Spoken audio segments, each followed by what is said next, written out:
The world, for the past 36 hours, had shrunk to the size of 3 plastic boxes. Inside each, a life, fragile and fierce, was fighting a battle I couldn't see but could feel in the marrow of my bones.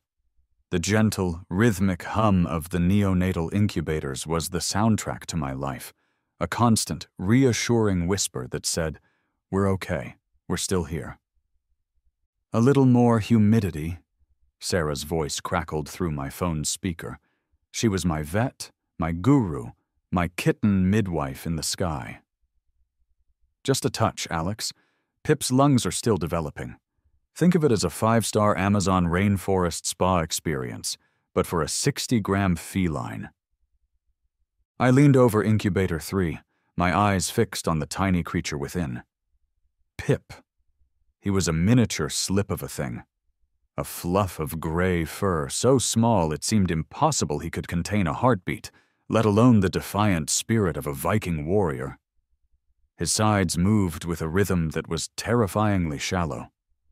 My fingers, steady from years of soldering microchips and debugging code, trembled slightly as I nudged the humidity setting on the digital display. The internal fan whirred a fraction faster. "How's that?" I murmured, my face close to the clear plastic dome. "Perfect," Sarah said. "You're a good man, Alex. Just keep an eye on his breathing. That incubator is his whole world right now." "Don't worry," I said, a wave of pride washing over me. My garage wasn't just a garage anymore. It was a high-tech nursery, a fortress of solitude for the smallest and most vulnerable. I'd soundproofed the walls, installed a dedicated climate control system, and wired the entire setup to a robust battery backup. "This place has more backups than a paranoid server farm. Nothing's getting to these guys." And that's when the universe, with its impeccable and cruel sense of comic timing, decided to call my bluff. The hum died. Not just the hum of the incubators, but the low thrum of the mini-fridge where I kept the kitten formula, the buzz of the overhead fluorescent lights, the whisper of the ventilation fan, everything. A profound, echoing silence fell upon the garage, a silence so total it felt like a physical weight. Then, a new sound began. A shrill, insistent beeping. My head snapped towards the incubators. Their calm, green operational lights had been replaced by a furious, pulsing red. On the side of each unit, a digital display, previously showing temperature and humidity, now featured a grim countdown in stark white numerals. 15 o'clock. 15 minutes. 15 minutes until the rainforest spa turned into a cold, sterile box. 15 minutes until Pip's world collapsed. A cold dread, sharp and metallic, flooded my chest. "Crap!" I snatched my phone. "Sarah, I'll call you back. We have a localized power issue. A hostile takeover of my circuit breaker, I think." "What? Alex, they can't—" I was already moving, sprinting out of the garage and into the blindingly bright suburban afternoon. My eyes scanned the street. The Johnsons' house across the way was ablaze with light, their giant television flickering through the bay window. Mr. Henderson next door was cheerfully using an electric leaf blower on a single, defiant leaf on his driveway. It wasn't a blackout. It was just me. My heart hammered against my ribs. This feels targeted. I rounded the corner of my house, heading for the utility boxes. And there she was, Brenda Miller. She stood silhouetted against the afternoon sun like some malevolent garden gnome. Clad in a crisp, cream-colored linen pantsuit, she was the undisputed queen of the Maple Lane Homeowners Association, a tyrant of tidiness, a despot of domesticity, and she was standing beside my power meter. In her immaculately manicured hand, she held a pair of bolt cutters, not like a tool, but like a scepter of office. A heavy-duty, bright yellow padlock was snapped securely through the main breaker lever, locking it in the off position. The look on her face wasn't just smug. It was the serene, beatific smile of a zealot who has just righteously smited a heretic. I stopped. The sound of the leaf blower and the distant beeping from my garage creating a bizarre, discordant symphony. "Brenda," I said, my voice dangerously calm. "Bold fashion statement. Is vandalism chic the new look for spring?" She turned her head slowly, her smile unwavering. "Mr. Henderson, good afternoon. As per Section 14, subsection C, Paragraph 2 of the HOA bylaws, which you received a certified copy of last Tuesday, any unapproved home-based business enterprise is strictly prohibited." She recited the words, as if reading from a sacred text. "Your operation," she waved a dismissive hand towards my garage, "has resulted in a flagrant violation of community electricity usage standards. Your consumption last month was 17% above the neighborhood average." She said 17%, like it was a mortal sin.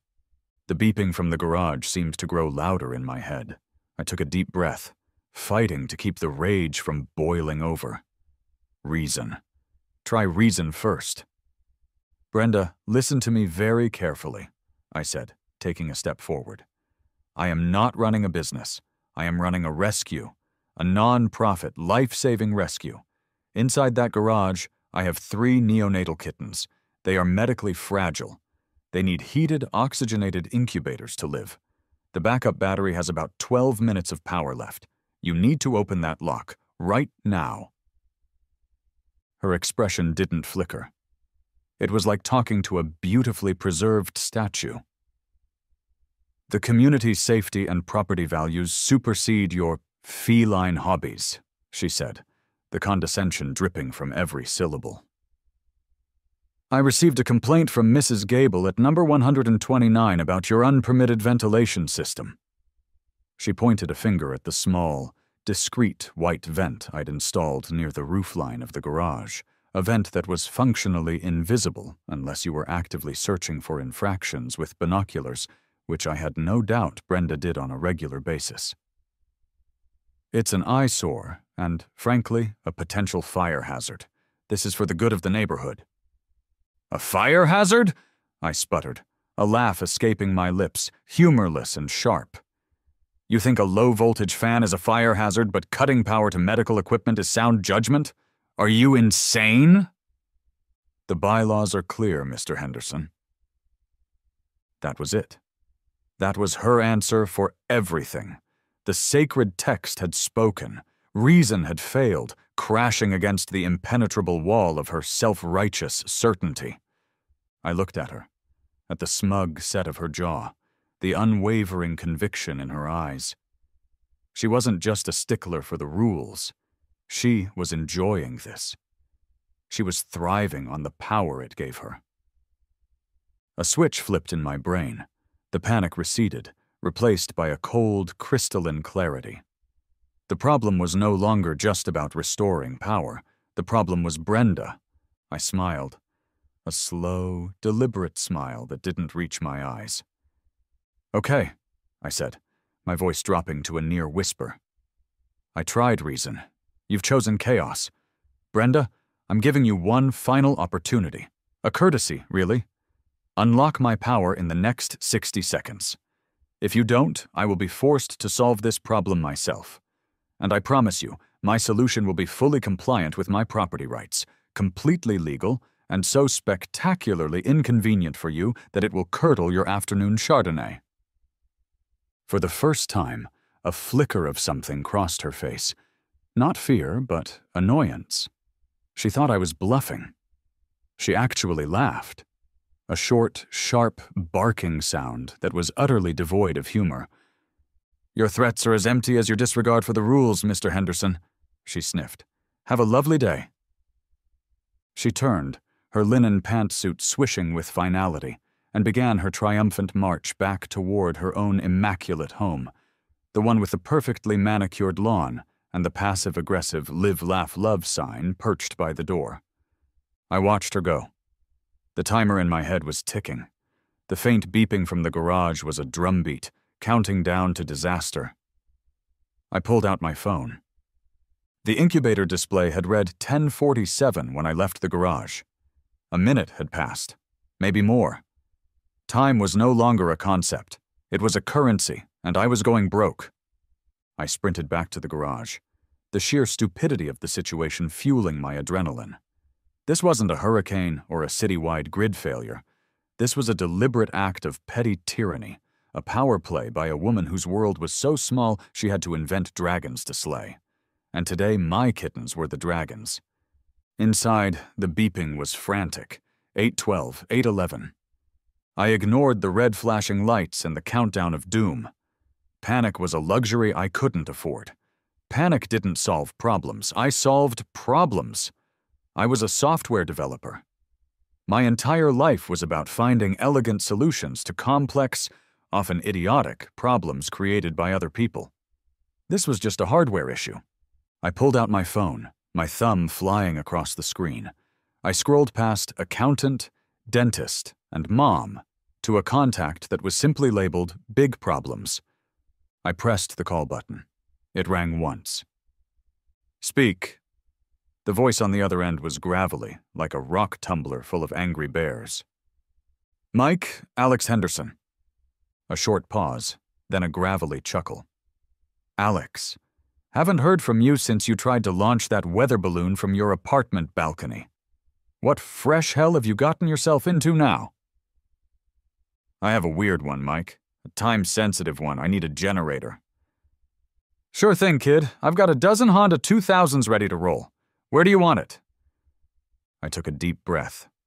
"No, bigger. Bigger. Like a 10 kilowatt for a construction site?" "No, bigger than that," I said, pacing the length of my garage. "Mike, I need something that can power a medium-sized village in a third-world country. I need something that laughs at the concept of a rolling blackout. I need something that makes a statement." Another pause. I could almost hear the gears turning in Mike's head, calculating logistics and, more importantly, the potential for a legendary story. "You're talking about a towable, a 1.2 megawatt beast," he said, a note of reverence in his voice, the kind of thing they use for rock concerts and disaster relief.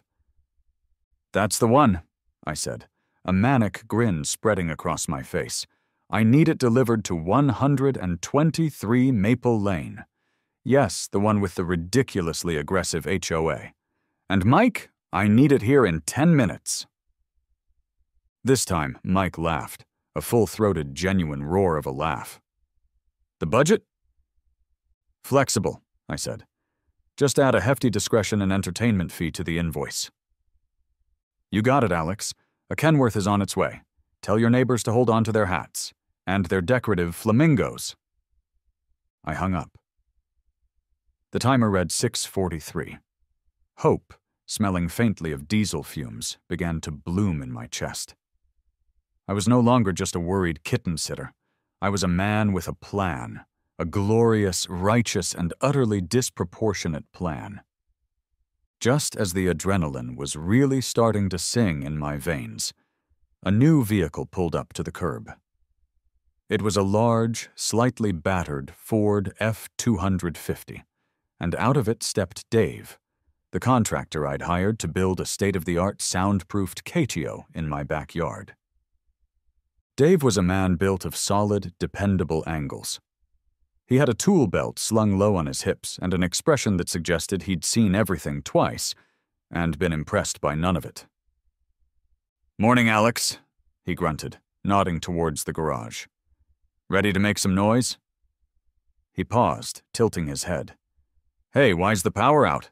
Can't run my chop saw on positive vibes?" I gestured vaguely toward the padlocked meter. "Morning, Dave. We're experiencing a minor, localized energy dispute with local management." Dave's eyes followed my gesture, took in the padlock, then swiveled to Brenda, who was now standing on her porch, arms crossed, observing my garage like a hawk watching a field mouse. He looked back at me. A single, bushy eyebrow rose a fraction of an inch. "A new power source is currently en route," I explained calmly. "You might want to stand back, and maybe cover your ears." Before Dave could formulate a response to that deeply unsatisfying explanation, a third vehicle glided to the curb. This one was black and white, a police cruiser. Brenda had called the cops. Of course she had. 2 officers emerged. One was young, with a sharp, pressed uniform and an alert expression. Officer Ramirez. The other, Officer Gable, was older, with a world-weary slump to his shoulders and a mustache that looked like it had been through several decades of neighborhood disputes and had lost its will to live.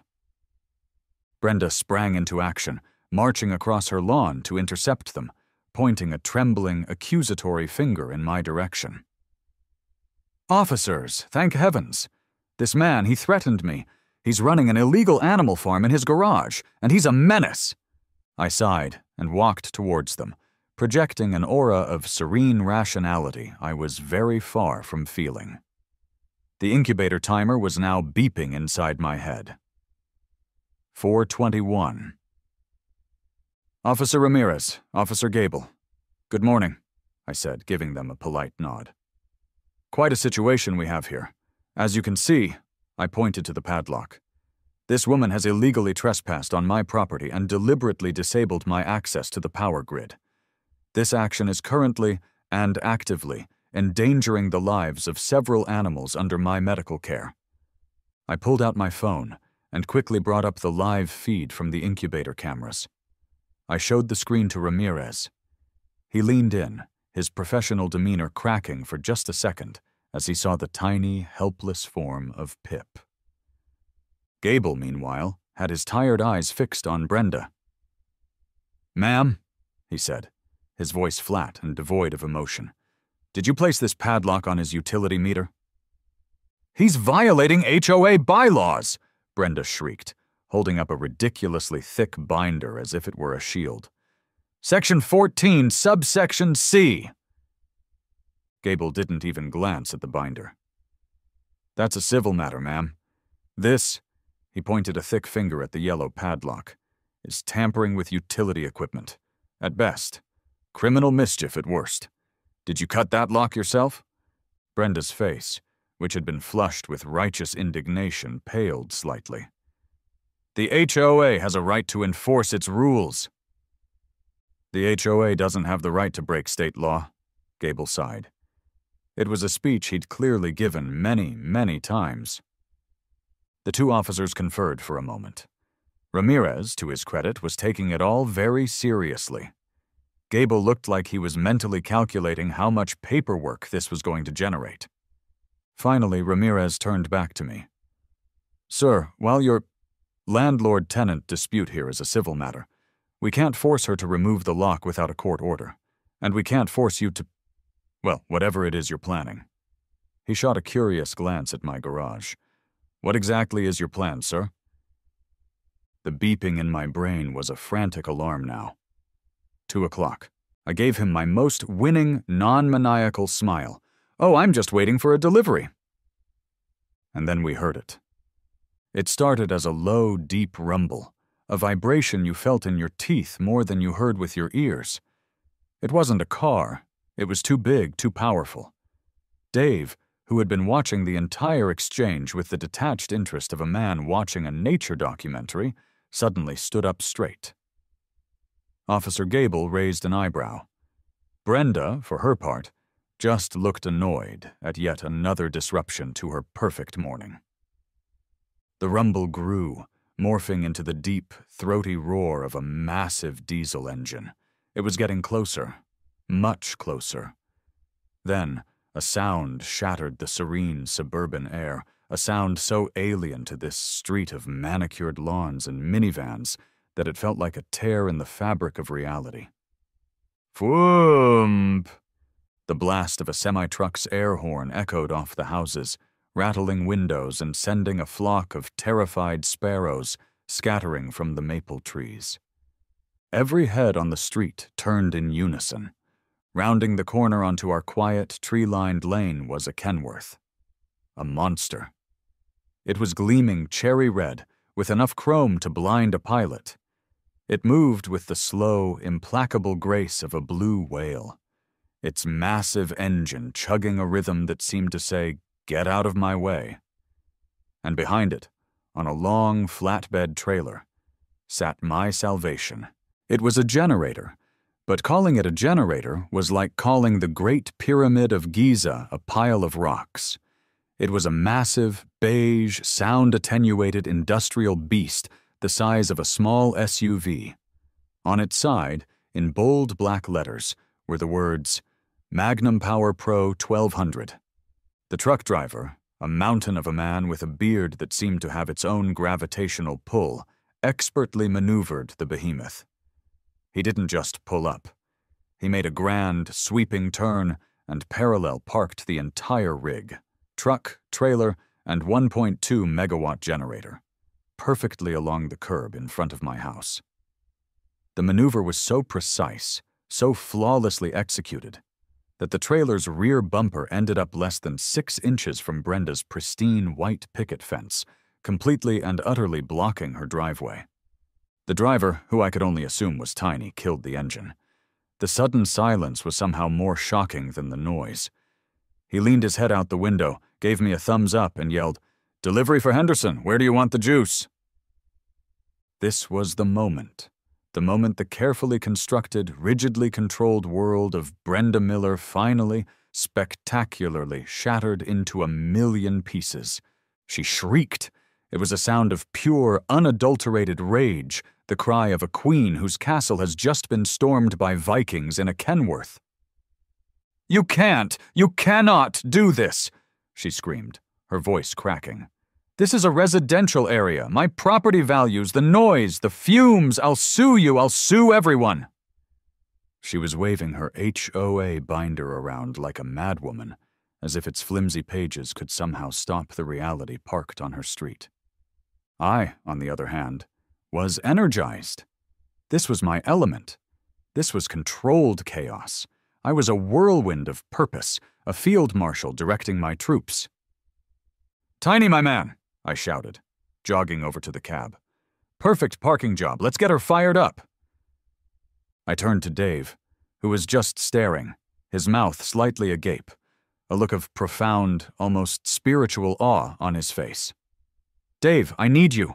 See those industrial-grade feeder cables on the side of the trailer? The ones that look like giant black pythons?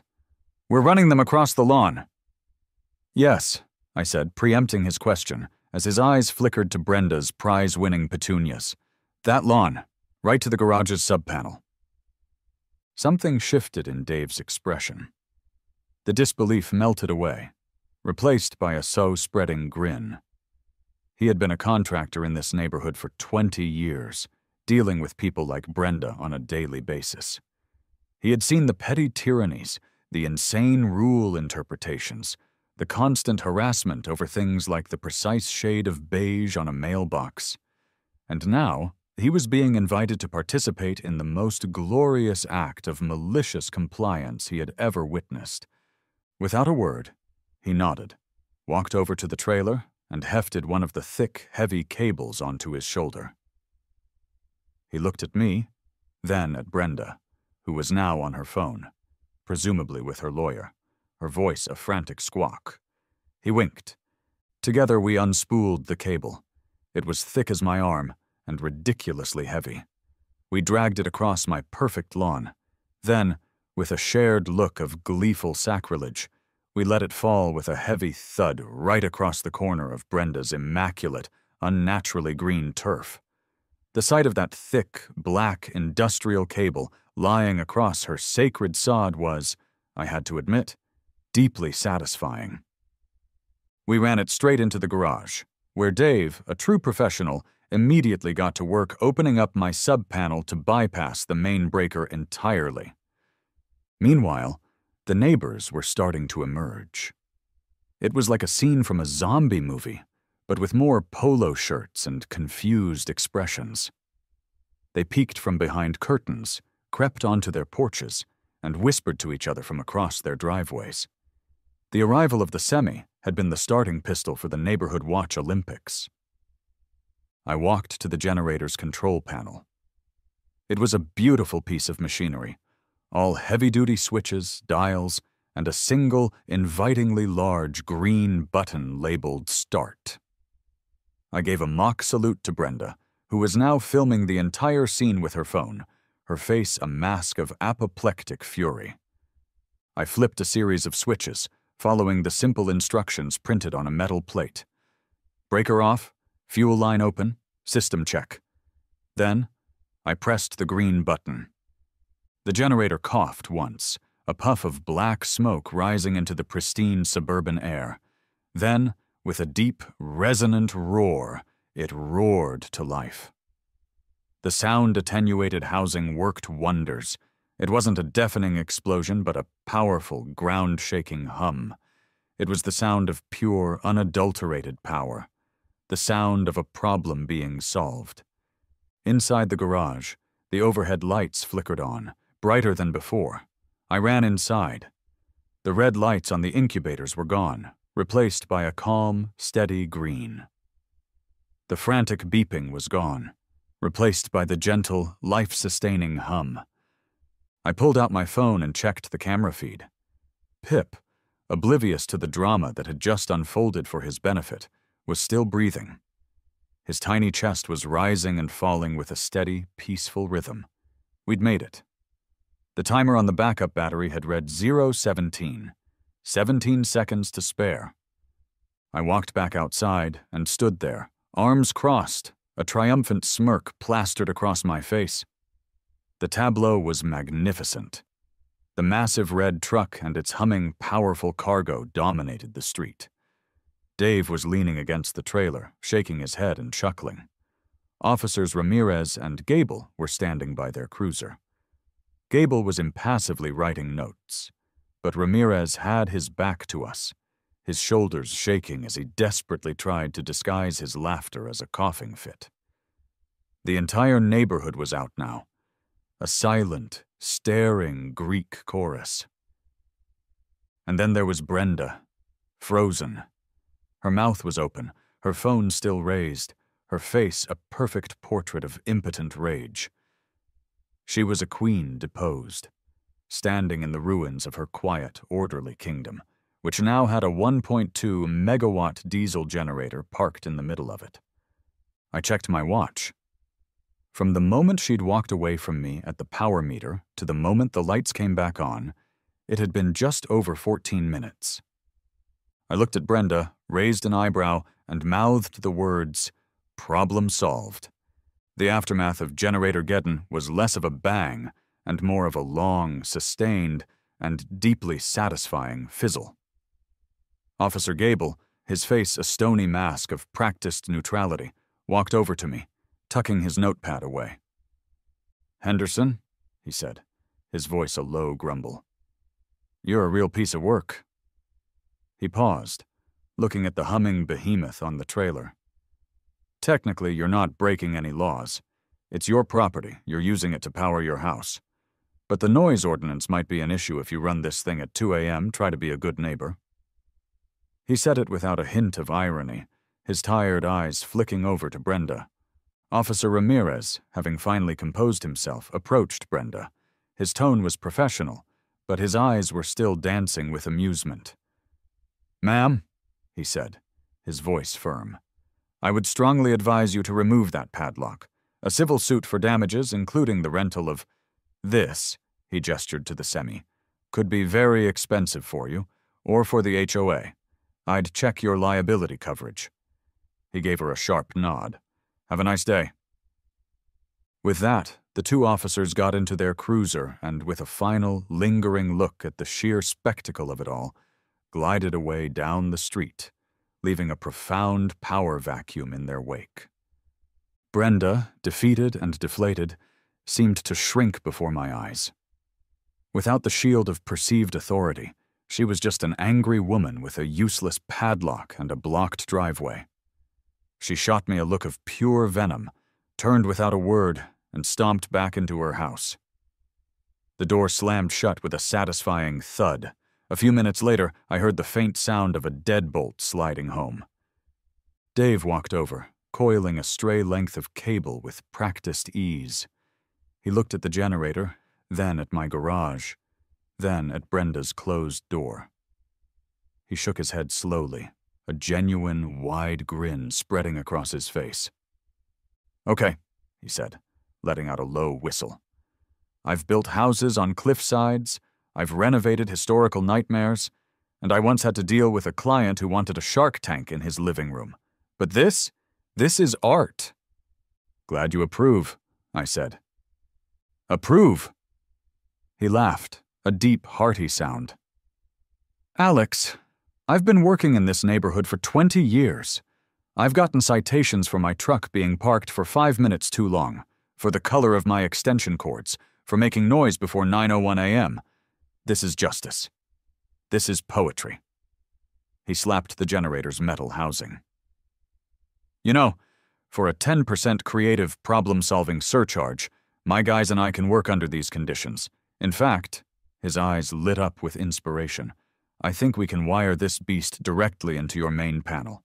For safety, of course. Make it look official." He was no longer just my contractor. He was my co-conspirator, my quartermaster of chaos.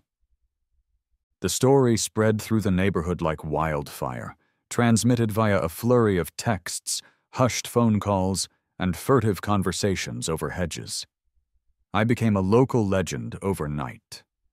The man who fought the HOA with a semi-truck. The reactions were mixed, but leaned heavily in my favor. Mrs. Gable from 129, the original complainant, pointedly refused to make eye contact with me for a week. But Mr. Henderson next door gave me a slow, appreciative nod the next morning as he was collecting his newspaper. Later that afternoon, I found a bag of high-end organic kitten food on my doorstep with a simple anonymous note that read, "For Pip, keep up the good work." The true fallout, however, landed a week later. An emergency HOA meeting was called. The community hall was packed. It had the tense, charged atmosphere of a revolutionary tribunal. Brenda was there, looking pale but defiant. She'd prepared a speech. She stood up and launched into a rambling tirade about rules, order, safety, and the sanctity of property values, painting me as a renegade menace who had brought industrial blight to their suburban paradise. When she was finished, a tense silence fell over the room. Then, the newly elected interim president, a mild-mannered accountant named George, turned to me. "Mr. Henderson, do you have a response?" "I do," I said calmly. I walked to the front of the room and plugged my laptop into the projector. I hadn't come with a speech. I'd come with a presentation. My first slide was a high-resolution photo of the yellow padlock on my power meter.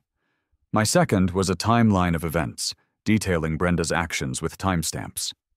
My third was a scanned copy of the police report, where Officer Gable had noted potential criminal mischief on Brenda's part.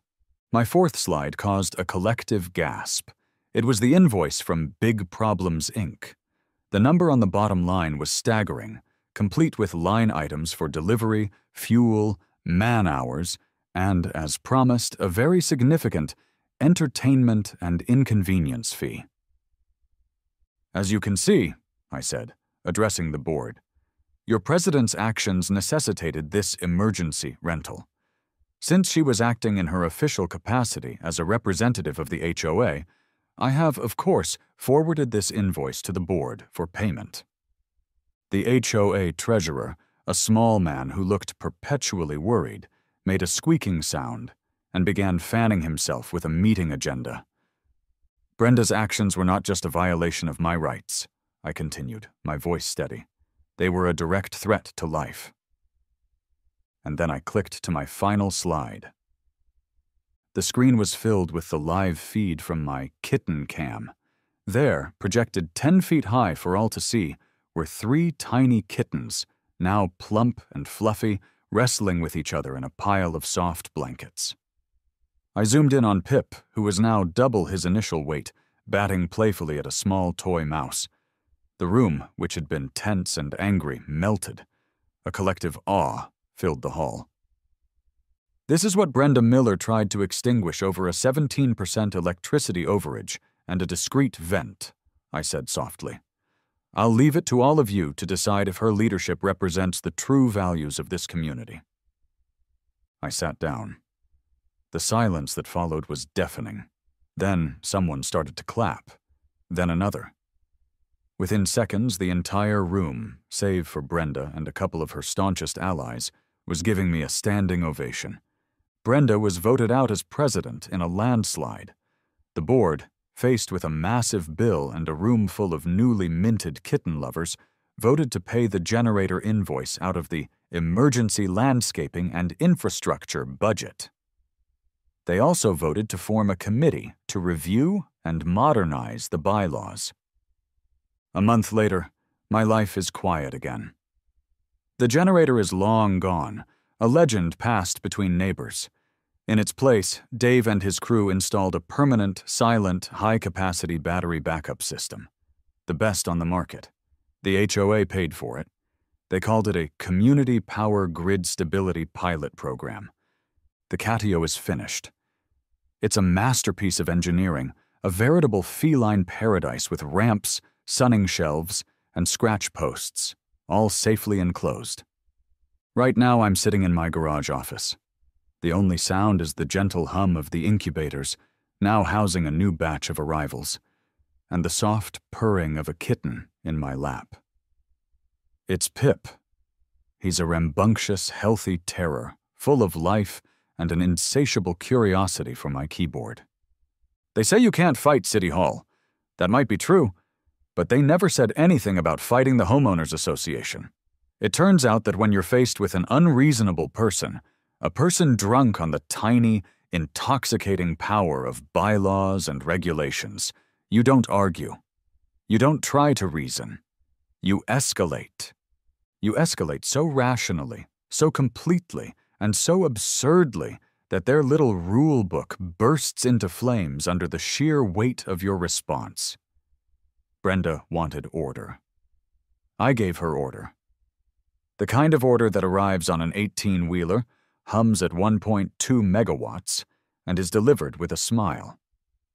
I give Pip a scratch under his chin, and he arches his back, purring like a tiny motor. The sound is 1,000 times better than the roar of any generator. It's the sound of a problem, well and truly solved.